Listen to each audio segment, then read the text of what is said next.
Ever wondered what it really means to be a siren in today's world? Netflix's Sirens isn't just another limited series, it's a modern myth, wrapped in luxury, power plays, and haunting questions about who really holds the strings. Today, I'm breaking down Sirens, who was the real siren, what the ending truly means, and why the performances by Millie Alcock, Julianne Moore, Kevin Bacon, and Megan Fahey are getting everyone talking. And trust me, there's a twist you won't see coming. Let's dive in. But before we unravel the secrets, here's a quick warning: major spoilers ahead. If you haven't watched Sirens yet, pause now and come back when you're ready to have every layer peeled back. Let's start with the ending, because that's where Sirens flips the script on everything you thought you knew. In Greek mythology, sirens are those irresistible beings whose voices lure sailors to their doom.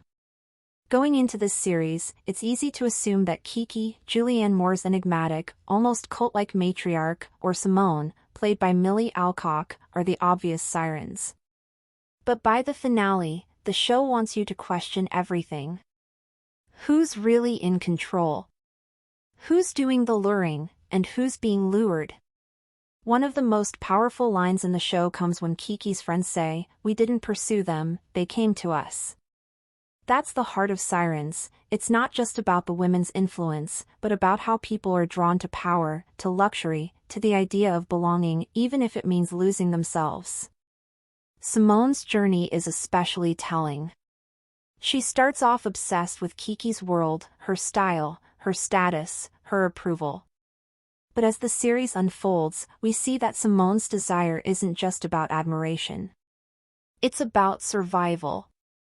She's running from her traumatic past, desperate not to lose the comfort she's found, even if it means sacrificing her identity. And then there's Peter. On the surface, he's just the wealthy husband, but look closer, he's the one with the real power. The prenup, the estate, the rules, Kiki, for all her charisma, is always playing his game. When Simone ends up with Peter, standing on the cliff where Kiki once ruled, it's not just a victory, it's a warning. How long can she hold on to that power before the cycle repeats? But was Simone really the siren, or was she just the latest in a long line of women to wear the crown? And what about Devin, Morgan, and Raymond? How do their choices fit into this web of temptation and consequence? Let's break it down. Simone, Millie Alcock. Simone's transformation is the emotional core.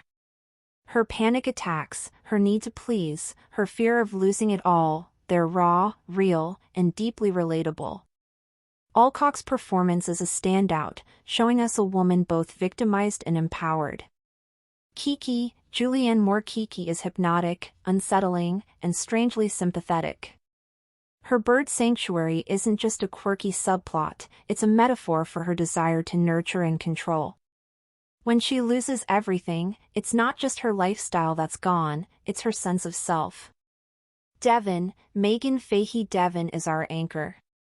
She's confused, out of place, but fiercely loyal. Her struggle to save her sister from Kiki's orbit, and from herself, grounds the series in something real. Peter, Kevin Bacon. Peter is the silent architect of everyone's fate. His choices shape the game even as he fades into the background. Raymond and Morgan, they're reminders of the world outside the estate, of the past, of old wounds, and of the choices that haunt us.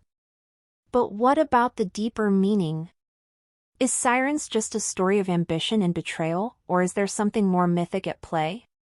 Sirens isn't just referencing mythology for style points.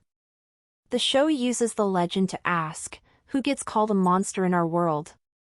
Is it the woman who wants too much, or the people who enable her rise? The siren song here is the lure of power, safety, and transformation. But every choice comes with a price. Kiki's cult, Simone's obsession, Devin's rescue mission, they're all modern echoes of ancient stories. The show blurs the line between victim and villain, leaving us to wonder, what would you do to survive? To belong? To win? So, is Sirens worth your time? For me, the answer is yes, If you love shows that make you think, that challenge your assumptions, and that leave you a little haunted. The story isn't perfect, but the performances, the visuals, and the score make it a memorable ride. 5 episodes is the perfect length, any more, and the spell might break. Now, I want to hear from you. Who do you think was the real siren? Did the ending surprise you? Drop your thoughts in the comments below. I read every single one. And if you enjoyed this breakdown, don't forget to like, subscribe, and check out my playlist for more deep dives into your favorite shows and movies. Thanks for watching, and I'll see you next time.